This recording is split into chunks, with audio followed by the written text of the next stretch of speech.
સમાચારમાં આગળ વાત કરીએ તો અમદાવાદના વસ્ત્રાલ સ્થિત વાત્સલ્ય ખાતે રાજ્યભરમાં છેલ્લા એક પખવાડિયાથી ખેંચાયેલા વરસાદને પગલે જગતના તાત પશુઓ અને પક્ષીઓને મુશ્કેલીઓને ધ્યાનમાં રાખીને વરુણ દેવને રીઝવવા માટે પર્જન્ય યજ્ઞનું વિશેષ આયોજન કરવામાં આવ્યું હતું।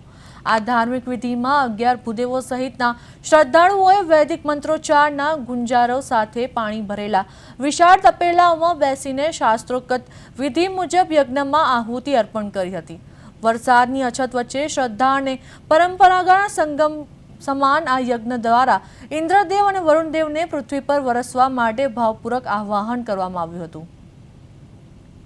અમારા વસ્ત્રાલના નાગરિકો સાથે મળી અને વસ્ત્રાલ વિસ્તારના વાત્સલ્ય કોમ્પ્લેક્સમાં અમે આ પર્જન્ય યજ્ઞનું આયોજન કર્યું છે। પર્જન્ય યજ્ઞ એટલે વરુણદેવને રીઝવવા માટેનો આ યજ્ઞ છે।